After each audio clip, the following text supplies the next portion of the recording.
आपण ज्यावेळेस 60 सेकंद म्हणतो, किती 60 सेकंद पूर्ण झाले त्यावेळेस 1 मिनिट पूर्ण होतो, त्यावेळेस 1 मिनिट पूर्ण होतो. ज्यावेळेस 60 मिनिट पूर्ण होतात, ओके, ज्यावेळेस 60 मिनिट पूर्ण होतात त्यावेळेस 1 तास पूर्ण होत असतो.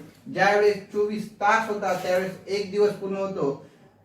ही दिलेली जी माहिती आहे एवढी ही आपण दैनंदिन जीवनामध्ये याचा वापर करतो, म्हणून ही माहिती जवळपास सर्व विद्यार्थ्यांना असेल. परंतु याच्या खाली ज्या वस्तू आहेत, ह्या वस्तू किंवा दिलेले जे परिमाण आहे, डझन, वस्तू, कागद, या ठिकाणी तिथे जे एकक दिलेले आहे हे बरेचसे विद्यार्थ्यांना आतापर्यंतही बरेचसे विद्यार्थ्यांना माहिती नसतील. तर काय हरकत नाही, आता इथून पुढे लक्षात ठेवा, कारण की तुम्हाला या अगोदर परीक्षेला विचारले गेलेले कधीही असे प्रश्न नाही आहेत, परंतु 8वीच्या स्तरावर 100% ह्या एककाचा उपयोग केलेला पाहायला दिसून येत असतो. बघा या ठिकाणी 12 वस्तू ज्यावेळेस होतात त्यावेळेस 1 डझन, जसे की आपण डझनावर केळी घेतो, ओके, मग 1 डझन केळी घेतो, 2 डझन केळी घेतो, 3 डझन केळी घेतो. 3 डझन केळी घेतल्या म्हणजे 12×48 म्हणजे त्या ठिकाणी एका डझनाला 12 वस्तू आपल्याला मिळतात, जसे की केळी असेल, इतर काही असेल. आपण ज्यावेळेस 1 डझन पूर्ण करतो त्यावेळेस त्या एकूण वस्तू किती असतात? 12. 12 डझन म्हणजे किती बेटा? 144 वस्तू. 12 डझन म्हणजे किती?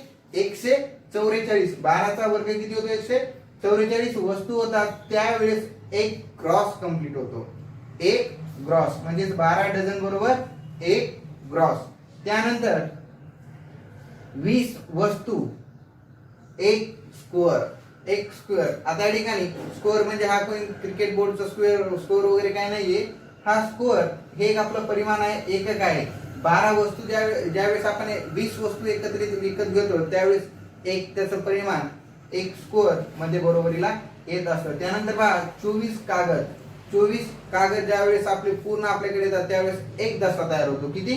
24 कागदाचा एक दस्ता तयार होतो. अशी 20 दस्ता बरोबर एक रिम तयार होते. आता रिम हा प्रकार तुम्हाला माहित असेल दस्तापेक्षाही, कारण की रिम हे आपले झेरॉक्सचे पेजेस आपण बऱ्याचशा प्रमाणात त्याचा उपयोग करतो ना, तर त्याची जी रिम असते पूर्ण ती रिम म्हणजे एकूण किती दस्ते असतात? त्यामध्ये 20 दस्ते असतात. 20 दस्ते असतात म्हणजे एका दस्त्यामध्ये किती कागद असतात? 24. म्हणजे 24 गुणिले 20 एवढे पेजेस एका रिम मध्ये असतात. 24 गुणिले 20, 24 दोन्ही 48 म्हणजे एक 480 कागद, 480 पेजेस बरोबर एक रिम. अशा पद्धतीने तुम्हाला कन्वर्ट करता आलं पाहिजे. हे दिलेले जे माप आहेत हे माप व्यवस्थित लक्षात ठेवा. या मापनाचा आपण कशा पद्धतीने आपल्याला उपयोग होतो, पर्सेंटेज मध्ये म्हणा किंवा इतर याच्यामध्ये म्हणा, तर बघा ते लगेच करून देतो तुम्हाला या ठिकाणी 1-2 एक्झाम्पल जेणेकरून तुम्हाला पाठांतर करायला ते सोपे जातील. बघा या ठिकाणी 3 डझन केळी बरोबर किती? आता 3 डझन केळी बरोबर किती? तर पर्यायामध्ये काय केलं जातं? केळीचंही माप दिलं जातं. ओके, मग या ठिकाणी केळीचंही माप दिलं जातं आणि ग्रॉसचंही माप दिलं जातं. मग या ठिकाणी आपल्याला 3 डझन म्हणजे 12 डझन झाल्याच्या नंतर एक ग्रॉस होत असतो. म्हणजे त्या ठिकाणी 12 डझन होण्याच्या अगोदरच लहान संख्या दिलेली, म्हणजे याला डायरेक्ट 12 गुणिले 3 12×36 अशा पद्धतीने आपण डायरेक्टली या ठिकाणी केळी किती होतात ते काढू शकतो. एक डायरेक्ट केळी बरोबर डायरेक्ट केळी असा प्रश्न आपल्याला तयार केला जाऊ शकतो. मग या ठिकाणी जर आपल्याला 13 डझन जर केळी दिलेले असतील, ओके, आणि जर आता विचारलं 13 डझन केळी बरोबर किती केळी, किती ग्रॉस व केळी, तर आपल्याला या ठिकाणी म्हणता आलं पाहिजे 13 डझन 12 डझन बरोबर एक ग्रॉस म्हणजे एक ग्रॉस आणि राहिलेले 12 केळी. असा प्रश्न आपल्याला डायरेक्टली पाठांतर जर असेल तर अशा पद्धतीने सॉल्व्ह करता आला पाहिजे, तोही काही क्षणामध्येच. ओके, चल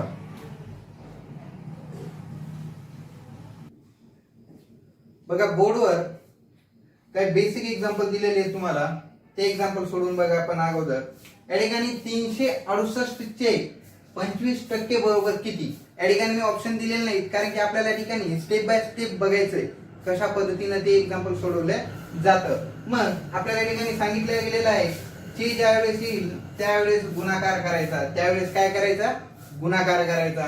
दिलेले जे 25% आहेत, 25%, याला आपण या टक्केला काय करतो, डायरेक्टली भागाकारामध्ये 100 कन्वर्ट करून घेतो, भागाकारामध्ये 100. मग दिलेली जर माहिती आपल्याकडे ही जर असेल तर आपण हे एक्झाम्पल सॉल्व्ह करू शकतो. ही माहिती असेल तरच हे एक्झाम्पल सॉल्व्ह करू शकतो. लक्षात ठेवा, हा बेसिक, ही जी दिलेली कन्सेप्ट आहे ही पर्सेंटेजची बेसिक कन्सेप्ट आहे. ओके, अशा सारखे यासारखे प्रश्न जे आहेत ते तुम्ही मोठ्या एक्झाम्पल मध्ये लास्टला येऊन तुम्हाला पुन्हा या स्टेपवर यावं लागतं. म्हणून शेवटी येऊन ही कन्सेप्ट चुकता कामा नये, त्यामुळे आपल्याला अगोदर ही कन्सेप्ट क्लिअर करायची आहे. बघा, 368 चे म्हणजेच काय रे बेटा, गुणिले किती, 25% म्हणजेच किती, 100 छेदात 100, 25 छेदात 100 बरोबर किती. मग या ठिकाणी आपण 25 छेदात 100 याला दोन पद्धतीने सॉल्व्ह करू शकतो. किती, दोन. एक तर आपण डायरेक्टली 25% म्हटल्यावर 1/4 घेऊ शकतो. कसं, 1/4, 25/100 ला. नाहीतर मग तुम्हाला या ठिकाणी ज्याला पाठांतर नाही, मी सांगितलेले याच्या अगोदरचे रूल्स, जसे की 50% असेल तर 1/2 घ्या, 25% असेल तर 1/4 घ्या, 75% असेल तर 3/4 घ्या. जर पाठांतर नसतील तर तुम्हाला या ठिकाणी 25 आणि 100चा भागाकार करावा लागेल. शेवटी भागाकार इतकेच येणार आहे, जो की आपल्याला डायरेक्टली घ्यायचा आहे तो. बघा, या ठिकाणी 25चा पाढा 100 पर्यंत, 25च्या पाढ्यामध्ये 100 येतात. जर 25चा पाढा येत नसेल तर दोन्ही संख्येला कोणत्या संख्येने भाग जातो ते पाहायचं. दोन्ही संख्येला एकक स्थानी 5 आहेत, म्हणजे 5 आणि 0 आहेत, म्हणजेच 5 ने पूर्ण भाग जातो. 5 5 25. आणि या ठिकाणी परंतु आपल्याला माहित आहे की 5 1 5, सॉरी 25 1 25, 25 100. डायरेक्टली आपल्याला 25चा पाढा सोपा आहे म्हणून पाठांतर बऱ्याच जणाला असतो आणि 100 येतातच त्यामध्ये. बघा, या ठिकाणी 1/4 आलेलं आहे, म्हणून आपण ज्यावेळेस कधीही 25% येत असतील त्यावेळेस डायरेक्टली 1/4 ने त्या दिलेल्या संख्येला गुणलं तरी चालतं. ओके, म्हणजे एक स्टेप आपली ही स्टेप काय होईल, त्या ठिकाणी रिमूव्ह होऊन जाईल, म्हणजे निघून जाईल, म्हणजे आपल्याला एक वेळ वाचेल आपला त्या ठिकाणी.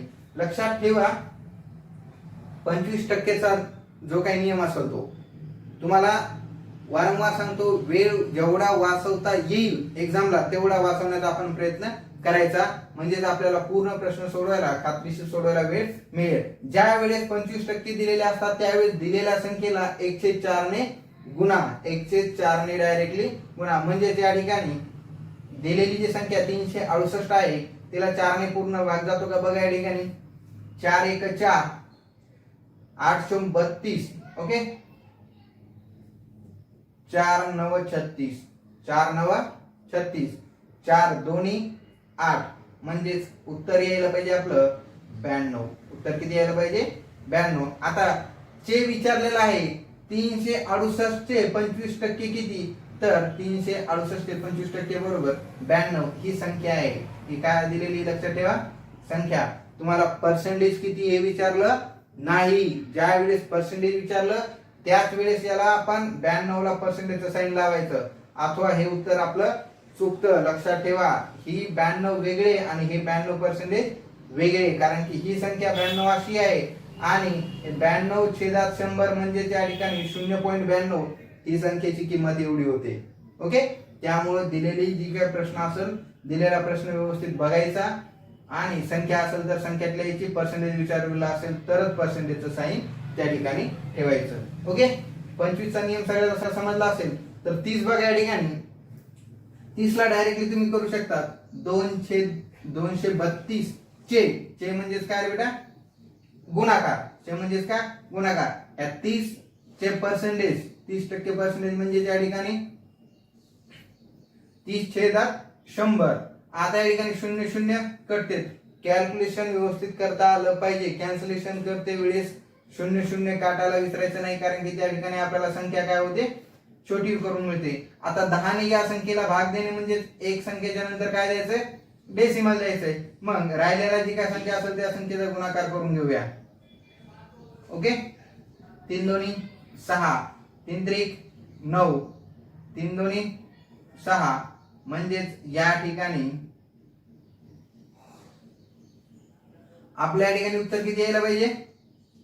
23. एक डेसिमलच्या नंतर दिलेली डेसिमल संख्या एक सोडून एक डेसिमल द्या, बरोबर 69.6 हे आपलं फायनल उत्तर या ठिकाणी. 232 चे 30% बरोबर 69.6 एवढं उत्तर. आणि जर तुम्हाला दशांश मध्ये जर उत्तर येत असेल तर घाबरायचं नाही, शेवटी जी संख्या दिली आहे ती संख्या आपलं कन्फर्म उत्तर असते. ऑप्शन मध्ये 6 च्या पुढे किती शून्य असेल तरी त्याची व्हॅल्यू तेवढीच असते. शून्याला दिलेल्या संख्येच्या पुढच्या संख्येला व्हॅल्यू नसते. ओके, शून्याला व्हॅल्यू नसते. आता 70 चे 50% आपण ओरली सांगू शकतो. 50% म्हणजे ती जी संख्या असते त्याची हाफ. ओके, 50 असेल तर 25, 25 असेल तर 12.5, या ठिकाणी 10 असेल तर 5, त्याचे निम्मे.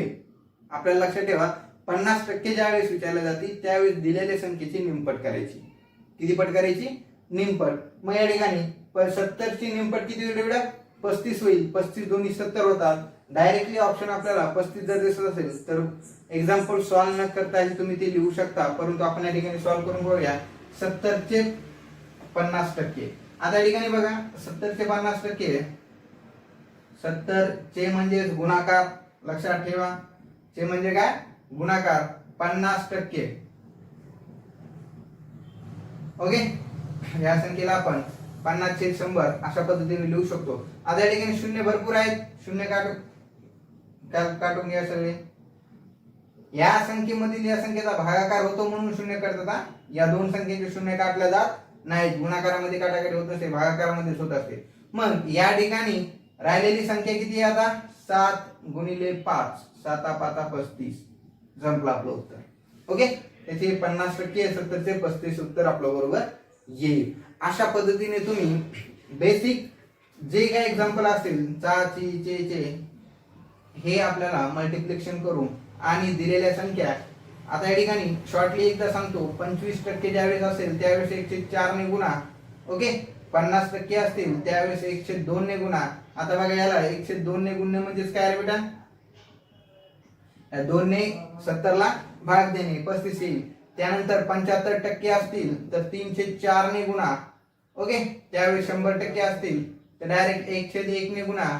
त्यानंतर दिलेली संख्या ही 12% असेल, सॉरी 12.5 असेल. आता 25.1/4 होती तर ही त्याची निम्मे आहे म्हणजे 1/8 ने गुणा. ओके, अशा पद्धतीने आपल्याला शॉर्ट मेथड माहित असणं गरजेचं आहे. दिलेल्या ज्या संख्या आहेत त्या जर बऱ्याचशा विद्यार्थ्यांचे नंतर पुन्हा फोन येतात की सर आम्हाला ते व्यवस्थित क्लिअर. इकडे बघा 25% असेल तर 1/4, 50% असेल तर 1/2, 75% असतील 3/4, 100% 1/1. त्यानंतर दिले होते मी 12.5, 1/8. ह्या दिलेल्या अपूर्णांकाने काय करा? डायरेक्ट त्या संख्येला गुणा. म्हणजे तुमची एक स्टेप काय होऊन जाईल? कमी होऊन जाईल आणि वेळ सुद्धा वाचेल. ओके, चल बघा आता या ठिकाणी बोर्डवर काही एक्झाम्पल दिलेले आहेत. आपण या अगोदर किती टक्के होतात, ओके, या अगोदर टक्क्याची संख्या काढली. आता या ठिकाणी आपल्याला दिलेल्या संख्यांची टक्केवारी काढायची. काय काढायची? टक्केवारी. मग टक्के म्हणजेच टक्केवारी. या ठिकाणी शॉर्ट फॉर्म वापरलेला आहे, किती टक्के. मग या ठिकाणी बघा 500 पैकी 240 म्हणजे किती टक्के. आता 500 पैकी दिलेले म्हणजे या ठिकाणी आपल्याला असे प्रश्न आपल्या गुणावर आधारित असतात. जसे की एकूण 500 पैकी किती पडले? 240 मार्क पडले. म्हणजे किती टक्के पडले रे? तर त्यावेळेस विचारले जातं ना, त्यावेळेस आपल्याला 500 पैकी म्हणजेच 500 पैकी किती पडलेले तर बेटा 240 गुणिले 100 अशा पद्धतीची एक रीत करावी लागते. किंवा डायरेक्टली आपण 240 छेदात 500 गुणिले 100 अशाही पद्धतीने करू शकतो. एकच आहे, फक्त या ठिकाणी तुम्हाला समजण्यासाठी दोन्ही पद्धती मी या ठिकाणी लिहून दिलेल्या आहेत. म्हणजे या ठिकाणी याचा भागाकार करा किंवा या ठिकाणी या संख्येचा भागाकार करा, या संख्येचा गुणाकार करा किंवा वरील संख्येचा गुणाकार करा. एकच पद्धत आहे, परंतु लिहिण्याची त्याची वेगवेगळी, मांडणीची वेगवेगळी पद्धत आहे. दिलेल्या संख्या सारख्याच आहेत आणि आपण कॅल्क्युलेशन जरी केलं तरी उत्तर कसं येणार आहे? सारखंच येणार आहे. बघा या ठिकाणी कॅल्क्युलेशन करून पाहता दिलेल्या संख्येतील 00 आहेत ते कट करून पाहूया.